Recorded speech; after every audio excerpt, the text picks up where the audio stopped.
Welcome to Complete K-12 Essentials. Today we are going to learn about the Declaration of Independence. Many notable events led up to the creation of this document. But first, let's define what a declaration is. Its purpose is to emphatically announce to the world in written or spoken form that a statement is a steadfast resolution. In the years leading up to the Declaration, the 13 colonies were prospering enough to alarm the British. They feared the colonies were acting too independent and not paying enough tax. So Great Britain set about implementing taxes and duties on goods produced and imported. And by 1750, Britain created a law that curtailed metal industries in the colonies. As Britain attempted to control all commerce with the colonies, yet another law was passed in 1763 to stop the shipbuilding industry that had developed and produced many merchant vessels.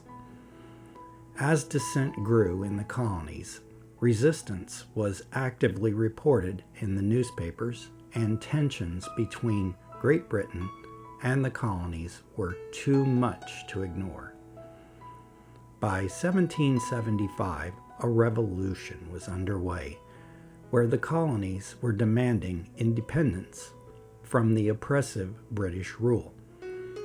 The cornerstones of self-rule were in place by June of 1776, when the Continental Congress met to appoint a committee to draft a Declaration of Independence. Among those chosen were Thomas Jefferson, Benjamin Franklin, John Adams, Robert Livingston, and Roger Sherman. By late June 1776, Thomas Jefferson had completed the heavy lifting on the production of the Declaration on behalf of the committee, who reviewed his rough draft. On July 4, 1776, the Continental Congress adopted the Declaration of Independence and set about its distribution. In early August 1776, delegates complete the signing of the Declaration of Independence. The content of the Declaration acknowledges the various oppressive actions taken by the British, as well as the direction the new country would take. As we read this document together, pay special attention to the words that are in a different color. In Congress, July 4th, 1776, the unanimous Declaration of the 13 United States of America. When in the course of human events it becomes necessary for one people to dissolve the political bands which have connected them with another, and to assume among the powers of the earth the separate and equal station to which the laws of nature and of nature's God entitled them, a decent respect to the opinions of mankind requires that they should declare the causes which impel them to the separation.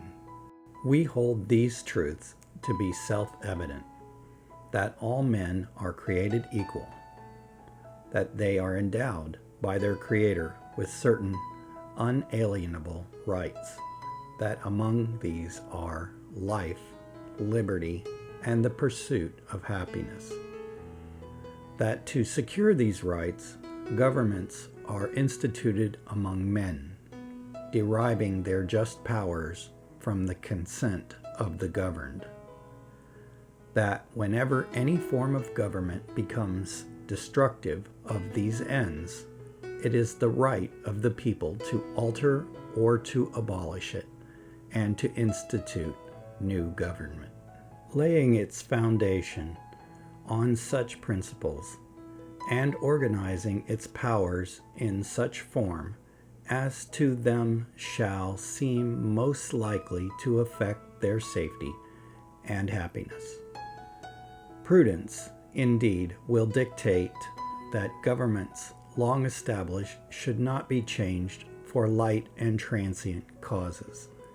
And accordingly, all experience hath shown that mankind are more disposed to suffer while evils are sufferable than to right themselves by abolishing the forms to which they are accustomed. But when a long train of abuses and usurpations, pursuing invariably the same object, evinces a design to reduce them under absolute despotism, it is their right, it is their duty to throw off such government and to provide new guards for their future security. Such has been the patient sufferance of these colonies, and such is now the necessity of which constrains them to alter their former systems of government. The history of the present King of Great Britain is a history of repeated injuries and usurpations, all having in direct object the establishment of an absolute tyranny over these states. To prove this, let facts be submitted to a candid world. He has refused to assent to laws, the most wholesome and necessary for the public good. He has forbidden his governors to pass laws of immediate and pressing importance, unless suspended in their operation till his assent should be obtained, and when so suspended, he has utterly neglected to attend to them. He has refused to pass other laws for the accommodation of large districts of people, unless those people would relinquish the right of representation in the legislature, a right inestimable to them and formidable to tyrants only. He has called together legislative bodies at places unusual, uncomfortable, and distant from the depository of their public records, for the sole purpose of fatiguing them into compliance with his measures.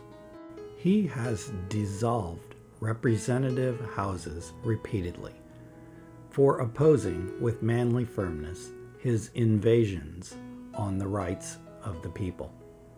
He has refused for a long time, after such dissolutions, to cause others to be elected, whereby the legislative powers, incapable of annihilation, have returned to the people at large for their exercise, the state remaining in the meantime exposed to all the dangers of invasion from without and convulsions from within. He has endeavored to prevent the population of these states, for that purpose obstructing the laws for naturalization of foreigners, refusing to pass others to encourage their migrations hither, and raising the conditions of new appropriations of lands. He has obstructed the administration of justice by refusing his assent to laws for establishing judiciary powers. He has made judges dependent on his will alone for the tenure of their offices and the amount and payment of their salaries.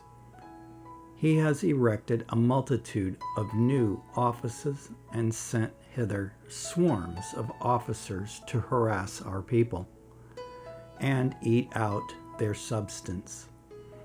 He has kept among us in times of peace standing armies without the consent of our legislatures. He has affected to render the military independent and superior of the civil power. He has combined with others to subject us to a jurisdiction foreign to our Constitution and unacknowledged by our laws, giving his assent to their acts of pretended legislation, for quartering large bodies of armed troops among us, for protecting them by a mock trial, from punishment for any murders which they should commit on the inhabitants of these states, for cutting off our trade with all parts of the world, for imposing taxes on us without our consent, for depriving us, in many cases, of the benefits of trial by jury, for transporting us beyond seas to be tried for pretended offenses, for abolishing the free system of English laws in a neighboring province, establishing therein an arbitrary government, and enlarging its boundaries so as to render it at once an example and fit instrument for introducing the same absolute rule in these colonies, for taking away our charters, abolishing our most valuable laws, and altering fundamentally the forms of our governments, for suspending our own legislatures and declaring themselves invested with power to legislate for us in all cases whatsoever. He has abdicated government here by declaring us out of his protection and waging war against us. He has plundered our seas, ravaged our coasts, burnt our towns, and destroyed the lives of our people.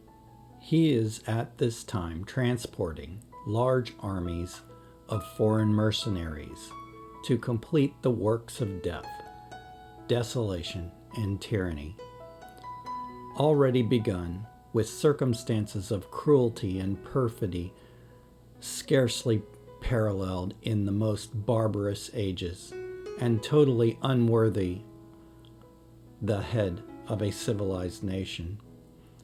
He has constrained our fellow citizens, taken captive on the high seas to bear arms against their country, to become the executioners of their friends and brethren, or to fall themselves by their hands.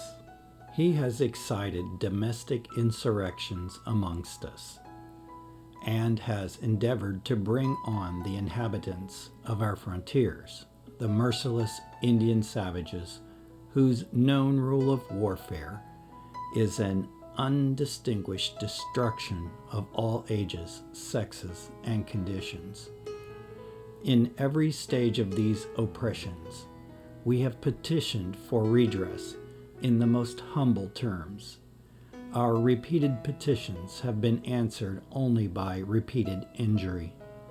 A prince whose character is thus marked by every act which may define a tyrant is unfit to be the ruler of a free people. Nor have we been wanting in attentions to our British brethren. We have warned them from time to time of attempts by their legislature to extend an unwarrantable jurisdiction over us. We have reminded them of the circumstances of our immigration and settlement here. We have appealed to their native justice and magnanimity, and we have conjured them by the ties of our common kindred to disavow these usurpations, which would inevitably interrupt our connections and correspondence.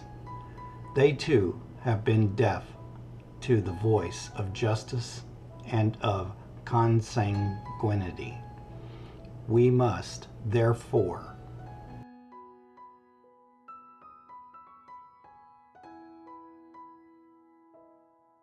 acquiesce in the necessity which denounces our separation, and hold them as we hold the rest of mankind, enemies in war, in peace friends.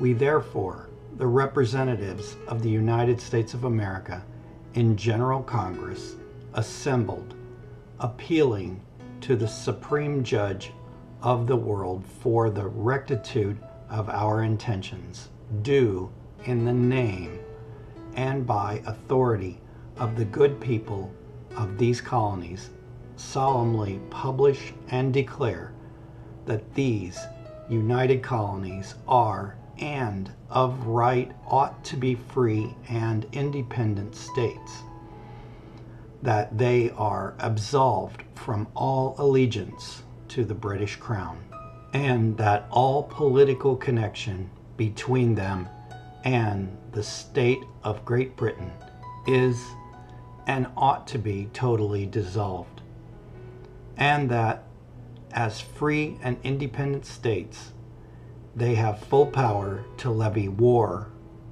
conclude peace, contract alliances, establish commerce, and to do all other acts and things which independent states may of right do. And for the support of this declaration, with a firm reliance on the protection of divine providence, we mutually pledge to each other our lives, our fortunes, and our sacred honor. Well, that was fun. Learning is always fun. Thanks for choosing a safe learning place. If you are new to this channel, help us out and like this video. Also, subscribe to the channel. We publish new content every Tuesday morning.